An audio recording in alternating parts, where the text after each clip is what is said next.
Hi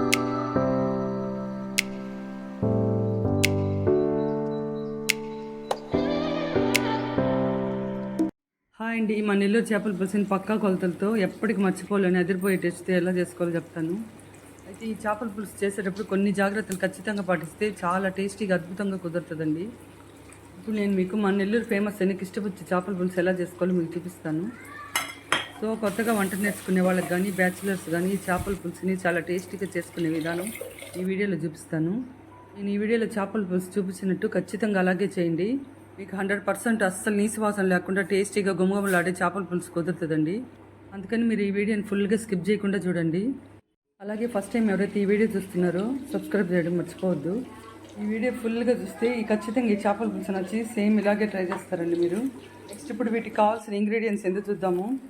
ముందుగా ఇప్పుడు దీనికి పెద్ద నిమ్మకాయ సైజ్ ఎంత చింతపండు తీసుకోవాలి. పులుసు కొంచెం ఎక్కువ కావాలనుకున్న వాళ్ళు 100 గ్రాములు తీసుకోవచ్చు. 3 కళ్ళు తీసుకున్నాను. 1 టీ స్పూన్ ఆవాలు, 1 టీ స్పూన్ జీలకర్ర, చిటికెడు మెంతులు, కొంచెం మినపప్పు,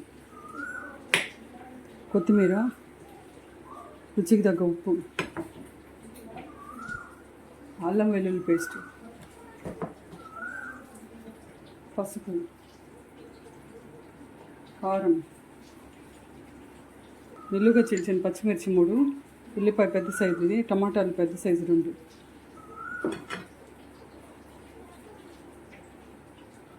1 టీ స్పూన్ ఆవాలు, 1 టీ స్పూన్ జీలకర్ర, చిటికెడు మెంతులు. ఇది డ్రై రోస్ట్ చేసుకొని పౌడర్ చేసి పెట్టుకోవాలి. ముందుగా చింతపండు ఇలా నానబెట్టుకొని చిక్కగా ఇలా జ్యూస్ చేసి పెట్టుకోవాలి. కరివేపాకు, కొత్తిమీర కూడా. దీనికోసం కేజీ చేపలు తీసుకున్నాను.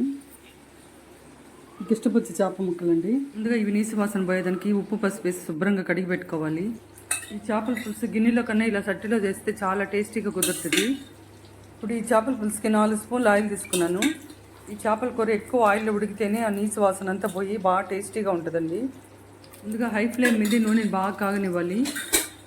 ఈ నూనె బాగా కాగిన తర్వాత 1 టీ స్పూన్ ఆవాలు, 1 టీ స్పూన్ జీలకర్ర, చిటికెడు మెంతులు, కొంచెం మినపప్పు వేసి చిటపటలాడనివ్వాలి.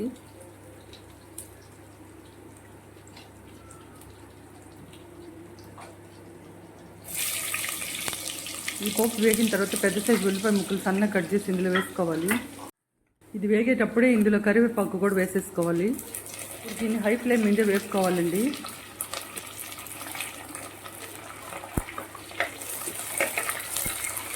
ఇప్పుడు ఈ ఉల్లిపాయలన్నీ ఇలా బాగా గోల్డెన్ బ్రౌన్ వచ్చే వరకు వేగిన తర్వాత ఇందులో 1 టీ స్పూన్ అల్లం వెల్లుల్లి పేస్ట్ వేసి బాగా కలుపుకోవాలి. ఇప్పుడు దీన్ని మీడియం ఫ్లేమ్ మీద పచ్చివాసన పోయే వరకు వేగనివ్వాలి.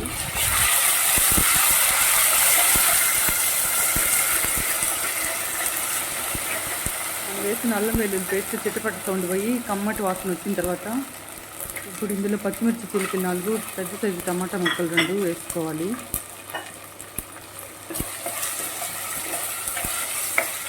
నెక్స్ట్ ఇవన్నీ ఇప్పుడు బాగా మగ్గే లోపల ఇప్పుడు మనం ముందుగా రెడీ చేసి పెట్టుకున్న చింతపండు రసం తీసుకొని అందులో కొన్ని పచ్చి ఉల్లిపాయ ముక్కలు, కరివేపాకు వేసుకోవాలి.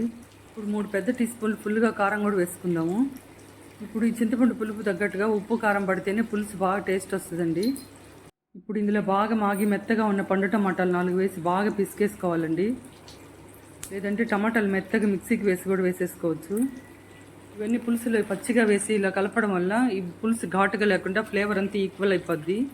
ఈ టమాటాలు ఖచ్చితంగా ఈ పులుసులో వేసి ఇలా కలపండి, అప్పుడు బాగా టేస్ట్ వస్తుందండి పులుసు.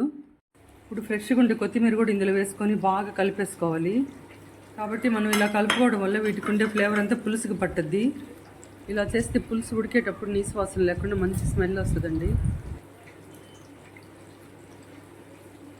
నెక్స్ట్ ఇప్పుడు ఈ టమాటాలు, పచ్చిమిరపకాయలు మగ్గిన తర్వాత మనం కలిపి పెట్టుకున్న పులుసుని కూడా ఇందులో పోసేసుకోవాలి.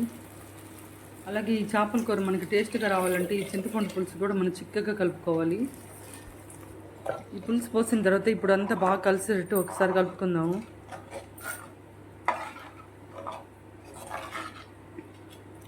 ఇలా పులుసునంతా బాగా కలుపుకున్న తర్వాత మూత పెట్టేసి 10 నిమిషాల వరకు బాగా ఉడకనివ్వాలి.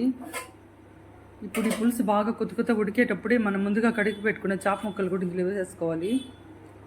చాలామంది ఈ చేప తలని తినరండి, పులుసులో వేసుకోరు అసలు. కానీ పెద్ద చేపలు పులుసు పెట్టేటప్పుడు ఈ చేప తల ఖచ్చితంగా వేసుకోవాలండి. ఒకవేళ మీరు ఈ చేప తలని తినకపోయినా ఈ పులుసులో ఉడకబెట్టండి. ఈ చేప తల పులుసులో ఉడకడం వల్ల పులుసు బాగా టేస్ట్ వస్తుంది. తర్వాత మీరు వద్దనుకుంటే తీసి పక్కన పెట్టేసుకోండి. ఇప్పుడు ఈ ముక్కలన్నీ మునిగేటట్టు ఈ పులుసులో వేసేసుకోవాలి. అప్పుడైతే మనకు పులుసు తినేదానికి బెల్లే ఉంటుందండి. అంతేకాకుండా ఈ పులుసులో ఉడికిన చేప ముక్కలు కొబ్బరి ముక్కల్లాగా తినేదానికి బెల్లే రుచుకుంటాయి. నెక్స్ట్ ఇప్పుడు ఈ చేప ముక్కలన్నీ వేసుకున్న తర్వాత మూతని ఫుల్గా పెట్టకుండా ఇలా సైడ్కి పెట్టి సన్నని మంట మీద ఉడకనివ్వాలి. నెక్స్ట్ ఇప్పుడు ఈ పులుసు ఉడికే లోపల ఈ పులుసు గుమగుమలాడేదానికి 1 టీ స్పూన్ జీలకర్ర, 1 టీ స్పూన్ ఆవాలు, కొంచెం మెంతులు వేసి డ్రై రోస్ట్ చేసి పౌడర్ చేసి పెట్టుకోవాలి. ఈ చేపల పులుసు నీసు వాసన పోయేదానికి ఈ పౌడర్ ఖచ్చితంగా వేసుకోవాలండి. కొంతమంది అయితే ఈ పౌడర్ చేసేటప్పుడు ధనియాలు యాడ్ చేస్తారు. మేమైతే ఈ చేపల కూరకి ధనియాలు అస్సలు యాడ్ చేయమండి. ఈ పొడి వేయడం వల్ల చేపల పులుసు గుమగుమ చుట్టుపక్కల వ్యాపిస్తుంది, అంత గుమగుమలాడుతూ ఉంటుంది. ఇప్పుడు ఉడికేటప్పుడు కొత్తిమీర కూడా కొంచెం వేసేసుకుంటున్నాను.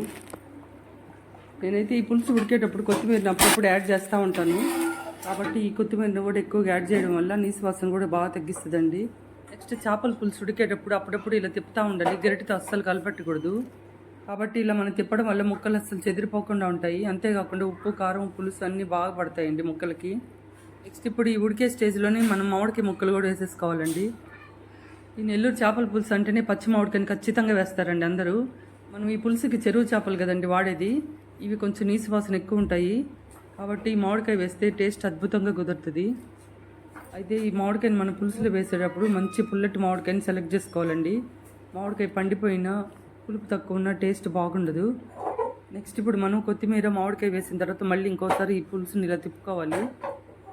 చూసారు కదా, ఇలా తిప్పుకోవడం వల్ల ఆయిల్ అంతా పైకి వస్తుంది. సో ఈ చేపల పులుసు ఇలా కలర్ఫుల్గా ఉండాలంటే మంచి క్వాలిటీ ఉండే కారం కూడా వాడాలండి మనం. నెక్స్ట్ ఇప్పుడు మనం వేసిన మామిడికాయలన్నీ మెత్తబడేదాకా సన్నని మంట మీద సైడ్కి మూత పెట్టి ఇంకో 10-15 నిమిషాలు ఉడకనిద్దాము. ఫైనల్గా ఈ పులుసు అంతా ఉడికిన తర్వాత మనకు మిగిలిన కొంచెం పొడిని కూడా ఇందులో వేసి కొత్తిమీర వేసేసి స్టవ్ ఆఫ్ చేసుకోవాలి. ఈ చేపల పులుసుని చేసిన వెంటనే తినే కన్నా మార్నింగ్ చేసుకుని ఈవినింగ్ కానీ ఊరిన తర్వాత తిన్నామనుకోండి చాలా టేస్టీగా ఉంటుంది. నేను ఇలా చేసిన చేపల పులుసు బాగా చాలా టేస్టీగా ఉంటుందని టేస్ట్ చేసిన వాళ్ళంతా చెప్తారండి. మీరు ఎంతమంది చేపల పులుసుని ఈ విధంగా చేస్తారో నాకు కామెంట్ చేయండి. అలాగే ఈ వీడియో మీకు నచ్చింది అనుకుంటున్నాను. ఈ వీడియో మీకు నచ్చినట్లయితే లైక్ చేయండి, షేర్ చేయండి, సబ్స్క్రైబ్ చేయండి. ఈ చేపల పులుసుని వేడి అన్నంలో కానీ రాగి సంగటిలో కానీ తీసుకున్నాం అనుకోండి చాలా అద్భుతంగా ఉంటుంది. టేస్ట్ అయితే మర్చిపోలేము, అంత బాగుంటుంది మన నెల్లూరు చేపల పులుసు. సో ఎగ్జాక్ట్గా నేను చెప్పినట్టు చేపల కూర కలర్ఫుల్గా భలే ఉంది కదండి మా నెల్లూరు చేపల పులుసు. చేపల పులుసులో ముక్కలు తీసేటప్పుడు ఇరిగిపోకుండా చాలా జాగ్రత్తగా తీసుకోవాలండి. అంతే అండి ఈ వీడియో. బాయ్ అండి, నెక్స్ట్ వీడియోలో కలుద్దాం. Thanks for watching.